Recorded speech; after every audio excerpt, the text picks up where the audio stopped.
বৃহস্পতিবার দুপুরে নওদা থানার আমতলায় তৃণমূল কংগ্রেসের কর্মী সভায় জেলা পরিষদের সভাধিপতি রুবিয়া সুলতানা কি বললেন শুনুন। সভাধিপতি মুর্শিদাবাদ জেলা পরিষদ। আসসালামু আলাইকুম, নমস্কার, ভালো আছেন আপনারা?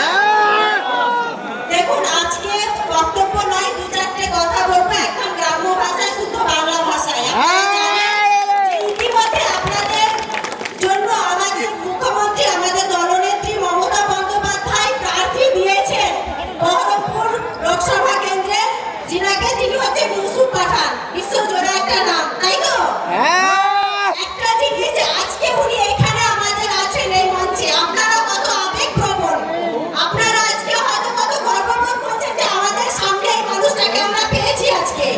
কিন্তু এই মানুষটাকে ধরে রাখতে গেলে আগামী যে লোকসভা ভোট 13 তারিখে আপনারা দেবেন, সেই ভোটটা তৃণমূল কংগ্রেসকে দিতে হবে। এটা যেন মনে থাকে।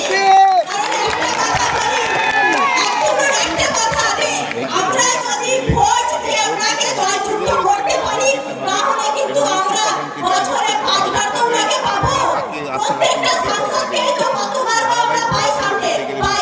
আর্থিক লেনদেনের নির্ভরযোগ্য প্রতিষ্ঠান চাঁদপুর সমবায় কৃষি উন্নয়ন সমিতি লিমিটেড। ঠিকানা চাঁদপুর, নওদা, মুর্শিদাবাদ। এখানে savings account, recurring deposit, fixed deposit, MIS, double scheme, জল প্রকল্প এছাড়াও সরকারি বিভিন্ন প্রকল্পের টাকা লেনদেন করা হয়। সমস্ত রকমের চেক ভাঙানোর সুব্যবস্থা আছে। সম্পূর্ণরূপে কম্পিউটার দ্বারা পরিচালিত।